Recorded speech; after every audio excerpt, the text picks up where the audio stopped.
Olá, senhores, tudo bem? Sejam mais uma vez bem-vindos aqui conosco. Para quem não me conhece ainda, professor Dorival Conte Júnior, língua portuguesa e interpretação de textos, aqui são as minhas disciplinas. E olha aí, mais uma oportunidade, né? Mais uma oportunidade de um concurso público, desta vez aí o IPREJUM, né? Que é o tal Instituto de Previdência de Jundiaí. Mais uma oportunidade de concurso público que eu quero trazer aqui para vocês, neste vídeo, não só a análise do edital que já foi publicado, né? Mas, além disso, eu vou trazer também algumas dicas, vamos chamar de orientações. Então, as orientações para você estudar gramática, estudar a interpretação de texto. Então, não é só a análise de cada assunto do edital, mas também algumas orientações como você pode estudar cada uma dessas disciplinas aí, ou cada um desses assuntos relacionados a essas duas disciplinas. Fechado? Então, acompanha comigo aqui essa análise do edital do IPREJUM, Instituto de Previdência de Jundiaí. Nós vamos falar aqui, obviamente, da parte de língua portuguesa, né? E inicialmente a gente começa aqui com o edital. Banca Examinadora é a VUNESP, a banca que vai organizar esse concurso. A gente tem aqui alguns cargos, é importante informá-los que nós vamos trazer aqui o edital que serve para qualquer um dos cargos que você pretende. Tá? Então, o edital de língua portuguesa, ele é exatamente igual, é a mesma coisa. Tá? Aliás, é uma característica da VUNESP, né? Repetir os editais. Então, é bem tranquilo.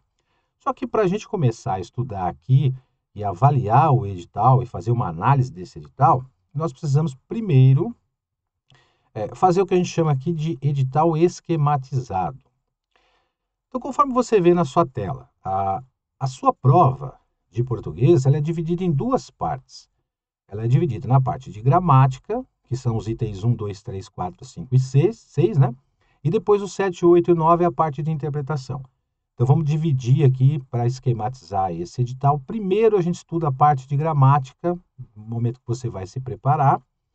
E depois, por último, a gente deixa a parte de interpretação e eu vou dando as dicas aqui para vocês, tá? Mas vamos fazer uma análise passo a passo. Antes, conforme havia comentado com vocês, né? Como é que a gente pode estudar a língua portuguesa, né? O que você pode fazer? Bom, a gente pode seguir aqui alguns passos, tá? Não necessariamente nesta ordem, aí vai depender de cada candidato, mas eu acho que essa ordem seria ideal. Então, o primeiro aqui, ó, é você mesmo, né? Bem subjetivo aqui, ó, é você identificar aqui, ó, quais são as dificuldades que você tem em cada assunto, né? Então, por exemplo, há pessoas que têm dificuldade mais em crase, né? Por exemplo, há pessoas que têm dificuldade mais em concordância, há pessoas que têm dificuldade em pontuação, e assim por diante. Então, é algo muito subjetivo. Então, quando a gente fala assim, você deve identificar quais são as suas dificuldades, é algo direcionado para você. É você que tem que identificar isso daí. Porque há pessoas que têm dificuldades em assuntos diversos. De repente, você pode dizer, não, mas a minha dificuldade são todos os assuntos da gramática. Não tem problema. Né? Isso acontece, isso é natural. Então, como é que a gente vai fazer? Bom, vamos fazer aqui a análise um por um.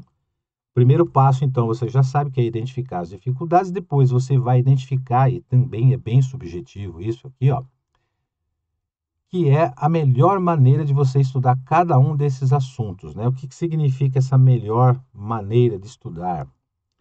Bom, aí depende de cada um. Há pessoas que gostam de escrever, há pessoas que gostam de gravar áudios, há pessoas que estudam olhando para o espelho, né? Então, as pessoas, assim, a gente tem alunos aqui, candidatos, né, que estudam de diversas formas. Eu gosto de saber, eu sempre pergunto para o candidato, como é que você estuda? Né? Como é que é o seu cotidiano? Por quê? Não que existe uma forma correta, né? Mas é aquela adequada para você. Então, você vai decidir aí qual é a melhor maneira, se é escrever, se é ouvir um áudio, se é gravar, se é assistir aos vídeos, às videoaulas. Eu entendo que o fazer questões é uma maneira muito objetiva para você se preparar para um concurso. Mas até você chegar a essas questões, você precisa passar na parte do conteúdo, né, na parte do conceito. Então vamos seguir. Vamos seguir aqui, ó. Bom, aí a gente tem o seguinte: você vai adotar, né, obviamente aqui, ó, Um plano de estudo. Isso aqui é fundamental, gente, ó. Esse negócio aqui do plano de estudo, gente, não pode faltar, tá?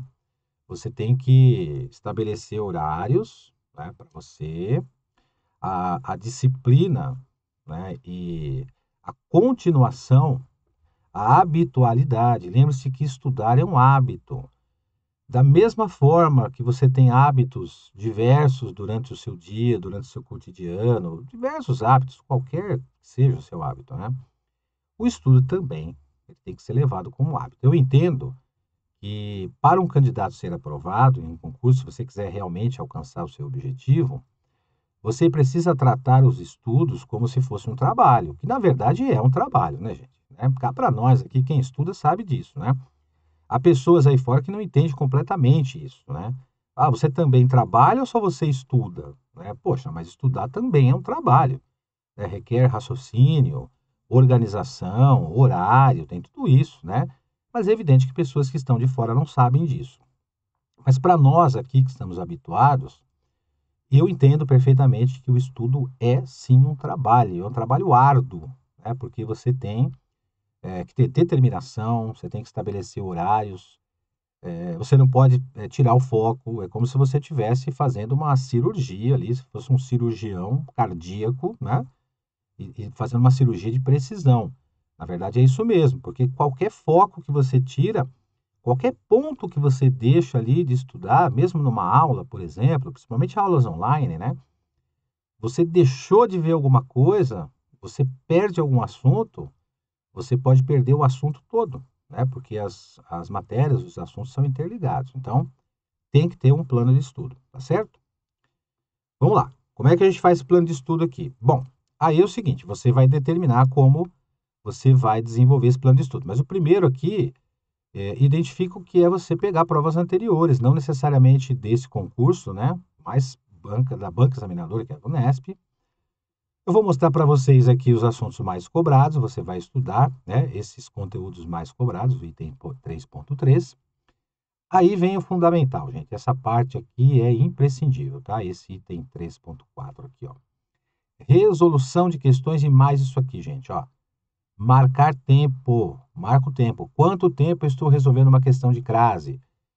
Quanto tempo eu estou resolvendo uma questão de concordância, de interpretação, de regência? Não importa, né? Sabe por quê, gente? Porque o que que acontece? Quando você determina um tempo, e você sabe que o tempo ele também é uma disciplina no concurso público. É como se ele fosse um assunto, uma matéria. É porque você tem que trabalhar o tempo também. Isso é uma forma, né? Você não tem o dia inteiro para fazer sua prova. E isso vai funcionar não é só para você, não. Isso é para todo mundo. É todo mundo que vai prestar um concurso público, ele trabalha com o tempo. Então tem que ter esse raciocínio. Então o que que você faz? Você pega um assunto, estabelece um tempo para resolver aquela questão. Aquelas questões que você demora mais, né, significa dizer que você tem mais dificuldade, obviamente. Então é ali que você vai intensificar os seus estudos. Vamos supor que você esteja fazendo questões de crase. Tá? Vou dar um exemplo de crase aqui. E você está demorando muito para responder aquela questão. Esse demorar muito, você vai saber quanto que é. Tá? Essa história de dizer assim, eu tenho que ter 3 minutos para resolver a questão, quando você estiver estudando, não. Mas quanto menor for o tempo para você resolver uma questão, você sabe que para você vai ser melhor, né? Isso é óbvio.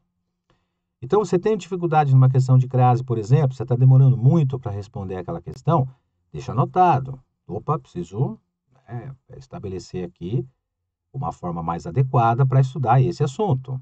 Como eu disse a vocês, o assunto é subjetivo, cada um tem uma facilidade, cada um tem uma dificuldade. Por isso que você tem que trabalhar de acordo com o que você consegue, tá?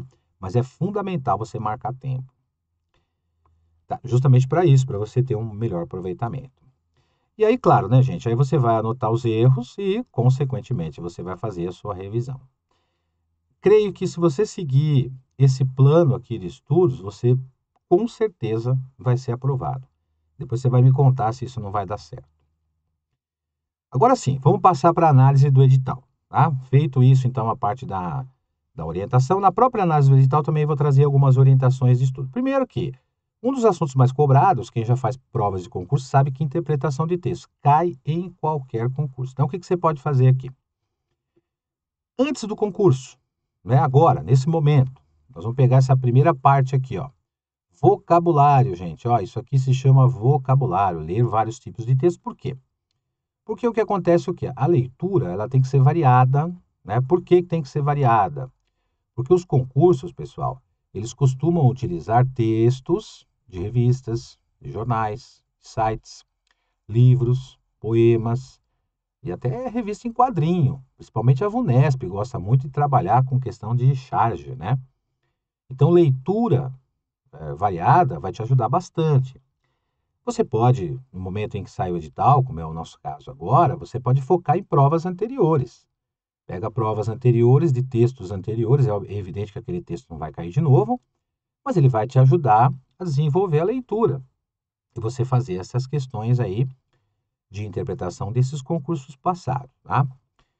No momento que você estiver estudando, pessoal, ou até mesmo na hora da prova, tá? Olha aqui, ó. Destacar expressões ou palavras. Por quê?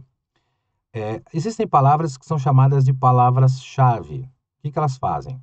Elas fazem exatamente isso aqui, ó. Elas definem melhor aquilo que você está lendo. E há casos até que algumas pessoas até anotam, fazem anotações aqui, ó, e até resumem ali no rascunho a ideia central de cada parágrafo, né? Vamos passar para cá, ó, para você entender essa parte aqui. Quando você vai ler o texto, o ideal é você ler o texto 2 vezes, tá? Quer dizer, não é que é necessário isso, mas seria o ideal. Por quê? Essa primeira leitura, né, que você vai ter, ela te traz a compreensão geral do contexto, quer dizer, você vai identificar qual é o assunto, se é uma notícia, se é um poema, se é um conto literário ou qualquer outro tipo de assunto. Numa segunda leitura, você já tem que realizar com um pouquinho mais de calma, porque agora você tem que compreender essa ideia central que cada parágrafo tem, que é justamente o que ele quer mencionar, como se encaixa no restante do conteúdo, até para você poder identificar essa ideia central, que é a principal, e até também as ideias secundárias. Normalmente, as questões de interpretação, elas envolvem as ideias principais, né? Aquela ideia principal, cada parágrafo tem a sua. Depois, você tem que ter muita atenção no momento de responder às questões, os enunciados, né? Comando da questão, a banca chama de comando, que é a atenção especial às palavras correto, incorreto, exceto, adequado, inadequado, salvo, a não ser que, ainda que, embora, porém, né? As conjunções, sentido, significado, ideia central. E claro, né, gente, como você vai fazer uma prova que é por alternativas, óbvio que você vai ler todas as alternativas, mas aí você tem que ter uma outra atenção também, porque na leitura ela vai te ajudar a interpretar o texto melhor, já que aquilo que vai ser apresentado nos enunciados é aquilo que está no texto, às vezes uma palavra ou outra diferente. E é comum, principalmente a VUNESP, colocar alternativas no início como alternativas que parecem ser corretas, né, logo no começo. Vejam só, gente, não estou dizendo que as questões, as alternativas iniciais não sejam a resposta, não é isso, tá? Mas sempre que vocês forem olhar, tenham um cuidado, né? Não significa dizer assim, não pode ser A nem a B, eu vou dar C em diante. Não é isso, não. Mas tomem cuidado que às vezes a banca faz de propósito, né? Claro que há questões em que as alternativas A, B, inicialmente, né, são respostas corretas, claro. Mas isso tem que acender uma luzinha amarela aí para você. E por fim, gente, algo até óbvio, né? A exclusão de alternativas, ela vai te ajudar a responder a questão. Então, você vai marcar aquelas que você tem certeza de que estão erradas, que ao excluir essas alternativas, as suas chances de acertar a questão, elas aumentam. É muito simples isso.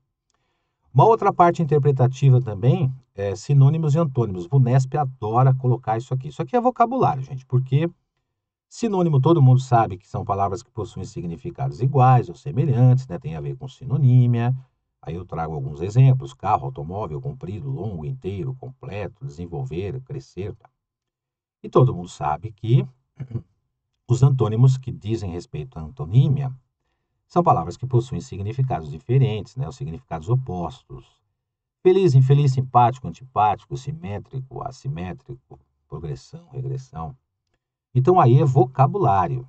Uma forma também de resolver esse tipo de questão, a gente até mostra aqui no nosso curso, né? É por eliminação também, né? Você vai eliminando as opções aí, mas aí é muito vocabulário. Esse é outro assunto que a VUNESP gosta, sentido próprio figurado. Isso aqui é interessante a gente saber, né? Identificar aqui o seguinte, ó. O chamado sentido próprio, ele tem uma característica, porque ele é o chamado sentido literal aqui, ó, da palavra, né? Ou da expressão. Esse sentido literal aqui, ele não necessariamente precisa de contexto, né? Por exemplo, quando você lê a palavra flor ou cobra, você já imagina duas situações, né? A palavra flor e a palavra cobra. Agora, quando você coloca isso num contexto, como você vê os exemplos aqui, ó. Então, comprei uma flor na floricultura e a cobra picou a menina. Essas duas expressões destacadas aqui, elas estabelecem realmente aquele sentido que você conheceu antes de estar num contexto.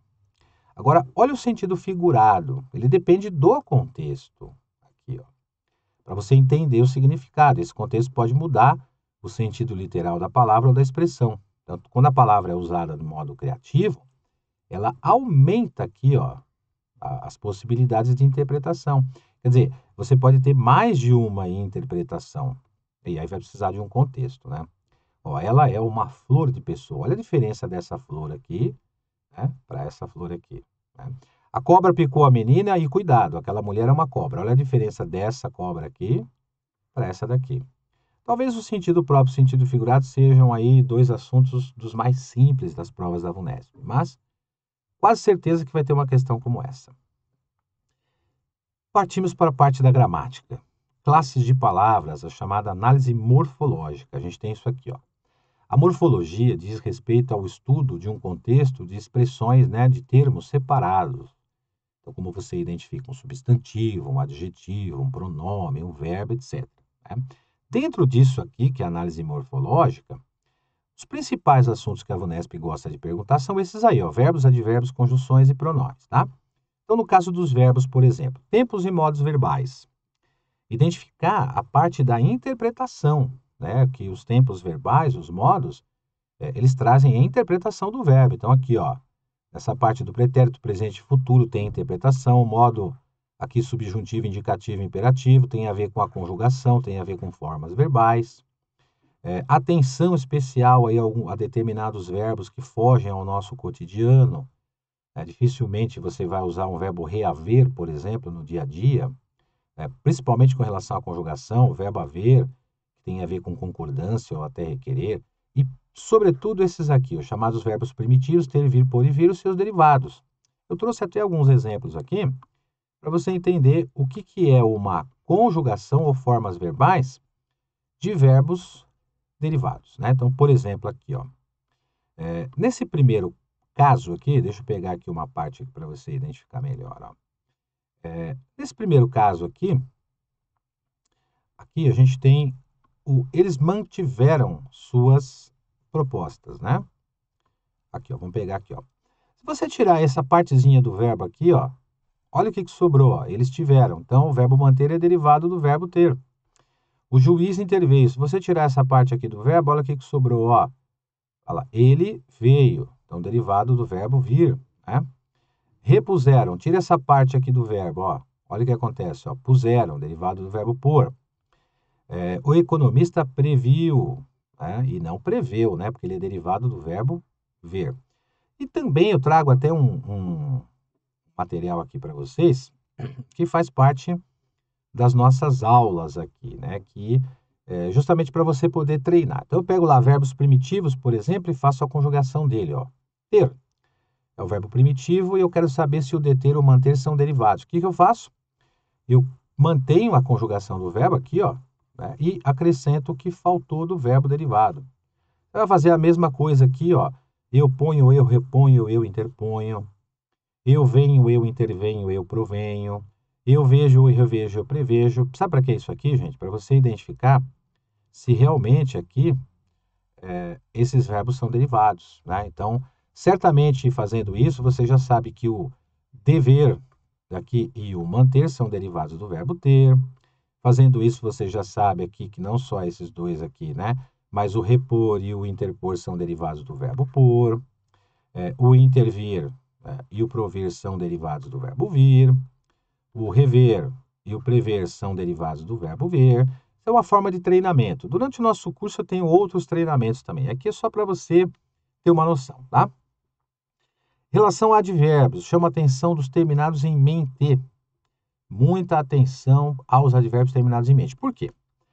Porque a maior parte das palavras terminadas em mente, ela tem função de advérbio de modo. Só que olha só, nós temos advérbio terminado em mente que é de tempo, de afirmação, de dúvida, entre outros. Então aqui é uma atenção especial também aos advérbios, tá? Conjunções. E a conjunção, o que vai interessar para nós? O sentido, né? A aditiva, adversativa, alternativa, conclusiva, explicativa, né? Esses nomes aqui não interessam muito não, tá? Isso a VUNESP não vai te questionar. Eu coloquei aqui para você saber onde você está. Mas o que interessa é isso aqui, ó. Isso aqui, ó, o sentido, tá certo? Ó. Então lá, causal, comparativa, concessiva, condicional e assim por diante, tá? O sentido das conjunções, eles são muito questionados em provas. Uso dos pronomes demonstrativos. Eu trouxe a tabelinha para você saber que eles existem, são desenvolvidos como masculino, feminino, plural, singular, tem os variáveis e invariáveis, mas aqui tem o uso, né? Quando que você vai usar o este, o aquele, o esse, o essa? Então isso aí também tem a ver com interpretação também. Pronomes relativos, principalmente que, quem, onde, cujo, cujas. Esses 4 pronomes a VUNESP gosta de perguntar, sobretudo com o uso da regência. E também relacionado à regência, os pronomes pessoais oblíquos átonos, o me, o te, o se, o a, os e as, lo, lá, los, elas. Principalmente, pessoal, esse daqui, ó, terceira pessoa, tá? Ó, tanto do singular quanto do plural, porque você percebeu que tem mais pronomes na terceira pessoa, tá vendo aqui, ó? Tem mais do que na primeira, na segunda do singular, na primeira ou na segunda do plural, tá? Então, esses dois aqui que eu coloquei a setinha aqui, né? Eles são os mais questionados nas provas da VUNESP. Para frente, concordância. Bom, claro que vai ter questão de concordância, né, gente? Só que ela é dividida em 2 partes. No caso da concordância verbal, a gente tem a chamada harmonia do verbo com relação ao núcleo do sujeito. E aí a atenção que a gente tem que ter é, sobretudo, quando a gente tem os chamados verbos considerados impessoais aqui, gente, ó. Os verbos impessoais são principalmente o verbo haver e fazer no sentido de tempo, o haver no sentido de existir, de ocorrer ou de acontecer. Tá? Esses verbos eles não possuem concordância, eles são chamados impessoais justamente porque eles não concordam, porque eles não têm sujeito. Então são verbos aqui, por exemplo, você pega o verbo haver aqui e o verbo fazer, quando empregado, né, por exemplo, no sentido de tempo, você vai ver que ele não tem sujeito. Eu trouxe até exemplo aqui, ó. Fazia ou havia muitos anos, haver no sentido de existir, nesta sala há muitos alunos, ou houve, né, muitos casos de dengue, como, por exemplo, no sentido de ocorrer, de acontecer. E aqui no primeiro exemplo, o verbo fazer concordando com o núcleo do sujeito, que é o verbo fazer no sentido de executar. No caso da concordância nominal, a regra de número 0 é essa daí, ó. Artigos, adjetivos, pronomes e numerais concordam com os substantivos a que se referem. Concordam em número e em gênero. Então, nós temos aqui, por exemplo, ó, o encontrado aqui é um adjetivo que está concordando com o substantivo livro. Aqui também concordando com livros. Aqui concordando com revista. E aqui concordando com revistas. Essa parte de concordância nominal também muito... Às vezes eles colocam questionamento envolvendo as 2 concordâncias numa única questão. Outro assunto, aliás, 3 assuntos aqui, regência verbal, regência nominal e crase. Claro, gente, que isso aí vai ter na prova, né? Dificilmente a VUNESP passa um concurso sem fazer questões sobre regência. E aqui, a parte da crase, que você vê embaixo aí, ela depende da regência. Por quê? A regência tem a ver com um elemento chamado transitividade, que é complemento. E aí a gente tem que ter atenção realmente para alguns verbos. Por exemplo, agradar, assistir, aspirar, visar, porque eles têm mais de um sentido. E também os verbos bitransitivos, são os verbos que têm 2 complementos, né? Por exemplo, aqui, ó, dar algo ao para alguém, informar algo ao para alguém, entregar algo ao para alguém. E a parte da regência nominal, substantivos, aqui, né? Adjetivos e advérbios que necessitam de um complemento aqui, ó, dentro de um contexto, tá? E esse complemento ele é sempre preposicionado, sempre tem uma preposição. Por exemplo, referência a, acesso a, dívida de, aliás, dúvida de, né? Menção a, alusão a, necessidade de e assim por diante. Quer dizer, você faz a análise até pela leitura, quer ver? Você faz assim, ó. Quem faz referência a. Quem tem acesso a. Quem tem dúvida, dúvida de. E aí, quando você for estudar a crase, pega a matéria de regência verbal e nominal e estudem os verbos e os nomes iniciados por preposição a, porque você vai começar a identificar que é o termo regente aqui, né, que são esses verbos ou nomes, que estão exigindo preposição a, e o termo regido é uma palavra feminina que admite artigo a ou as. Olha os exemplos aqui, ó. O pai agradou a filha, assistimos, o verbo assistir no sentido de ver, a peça. Acesso, quem tem acesso a. Alusão, quem faz alusão a. E todos eles assumem termos aqui, ó, postos, né, que são os termos regidos, femininos e que admitem artigo a anteposto, tá? Outro assunto, pontuação. Esse aqui é um dos assuntos mais cobrados em provas e as pessoas têm muita dificuldade com isso. Primeiro, não é só vírgula, hein? Tem parênteses, tem travessões, sobretudo nas orações intercaladas. E aí depois, durante o nosso curso aqui, o nosso curso online, eu mostro para vocês exatamente o que são orações intercaladas, né? E a regra de número 0, que a gente chama de número 0, que é essa daqui, ó. Proibição do uso da vírgula. Quando você tem sujeito, verbo e complementos, não se separam, né? Não se separa aqui o verbo do seu sujeito e nem o verbo do seu complemento, isso na ordem chamada ordem direta, né? Também a gente tem que ter uma atenção especial aos termos deslocados, são chamados acessórios, eles podem estar para o início do período até no meio do período. E claro, né, o uso do ponto e vírgula, o uso de 2 pontos. Então, esses são os fundamentais aí na questão da pontuação. E por fim, a colocação pronominal, gente. Colocação tem a ver com isso aqui, ó. Posicionamento dos pronomes pessoais oblíquos átonos em relação ao verbo. Então, nós temos aí o que a gramática chama de próclise, aqui, ó, que é justamente quando o pronome está antes do verbo. A ênclise aqui, quando o pronome está ao contrário, está depois. E a mesóclise, que é um pouquinho menos utilizada, mas também nós temos que saber. O que a gente estuda aqui, ó?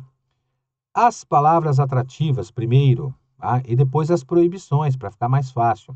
Há casos de proibição de próclise, proibição de ênclise e proibição de mesóclise, tá? Então, fazendo isso aqui, gente, estudando dessa forma, você seguindo essas orientações aqui, e fazendo as questões, né? Eu até vou colocar algumas questões aqui, também para vocês começarem a treinar, para vocês terem uma noção de como a banca pergunta isso, palavra-chave, etc., né? Para a gente poder começar a treinar aqui.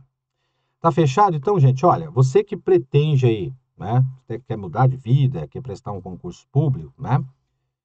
Aqui no nosso curso você vai ter as aulas online, né? Aqui, ó. E além das aulas online e os vídeos, você tem o apoio, o material de apoio, que é o PDF, né? Então aqui a gente tem a parte dos materiais.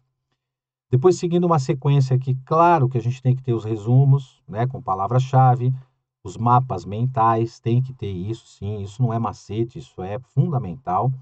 E claro, né, gente, resolução de questões aqui tem que ter, né? Você tem que trabalhar com resolução de questões. Não existe outra forma mais adequada para você estudar. Não é só conteúdo, mas a resolução também. Então, para esse concurso do INPREJUR aqui, esse Instituto de Previdência de Jundiaí, a gente tem alguns cargos aqui, o analista de planejamento, gestão e orçamento e o assistente de administração. O analista de nível superior, o assistente de nível médio, tanto faz, como eu disse a vocês, língua portuguesa é exatamente o mesmo. Então, você vai fazer o seguinte, você não pode perder tempo. À medida que você adquire o nosso curso, olha o que você vai ter, o acesso na hora, é imediato esse acesso. O acesso a todo esse material, ele é ilimitado, você acessa em qualquer momento, de onde você estiver, da maneira que você quiser. Você vai ter questões, né, teoria e questões todas comentadas, mais material em PDF, e a gente lançou aqui o bônus. Esse bônus aqui, que é esse caderno de questões com diversas questões para você treinar, tá certo? Então, você vai fazer o seguinte, pessoal. Faz o seguinte, ó. Tá vendo esse link aí abaixo? Clica no link e vai conhecer o nosso curso, tá? Faz isso aí que eu estou falando para você. Faça um teste, né? Então, antes de você descartar essa possibilidade, eu vou contar um negócio para vocês. Eu já tive algumas oportunidades que ainda bem que eu não as perdi. E quase perdi, né? Mas sabe que pensando, analisando, eu tive sempre essa orientação, qualquer coisa que te aparece pode ser uma oportunidade, né? Pode ser, qualquer uma. Então, antes de eu tirar as minhas conclusões, até porque eu não conheço aquilo, o que que eu vou fazer? Eu vou procurar saber do que se trata, eu vou conhecer, né? E claro, aí eu tomo minha decisão, isso aqui serve para mim, isso aqui não serve. Tá? Eu tenho certeza de que o nosso curso aqui, específico para esse concurso, ele é montado para isso, é direcionado, porque não adianta você estudar uma disciplina, ou várias disciplinas, ou vários assuntos, de maneira desfocada. Você tem que direcionar, senão você perde tempo, né? Principalmente quando você já tem o edital publicado. Então, nosso curso é desenvolvido para isso, tá certo? Então, não perde tempo. Vai no link aqui abaixo, clica lá, vai conhecer o nosso curso, vai ver como é que funciona. Você vai ter um material inédito, você vai ter aulas exclusivas, específicas para esse concurso, e certamente você vai se preparar de uma maneira adequada, uma maneira correta. Porque nós temos experiências anteriores, né, de outros concursos e candidatos que são aprovados em outros concursos utilizando o nosso método. Tá? Então não perde tempo, não fica pensando muito. Já clica aí, conheça o curso. Aí depois você analisa, verifica, você vai ver que vai valer a pena, você adquire, você vai estudar. Claro, gente, ninguém vai fazer mágica, hein? É claro que a gente prepara um material que seja adequado para você, mas você tem que usar aquilo ali, né? Conforme eu mostrei no início do vídeo. Você tem que ir naquela orientação de como estudar, né? Lá no início, eu mostrei para vocês. Então, você tem que estudar, traçar um plano de estudos, né? Se você fizer isso aí junto com o nosso material, certamente você vai ser aprovado. Eu tenho certeza, você pode me cobrar isso depois. Legal?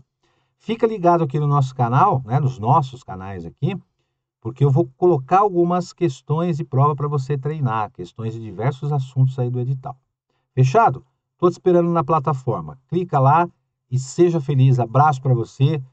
Até a nossa próxima dica. Aliás, daqui a pouquinho já vou colocar uma dica no canal. E você vai identificar como que a banca questiona isso. Você vai ver que tranquilamente você vai conseguir estudar para essa prova aí. Tá fechado? Abraço para vocês. Saúde para você, sua família, seus amigos e todos ao seu redor. Até a próxima aí, gente. Valeu.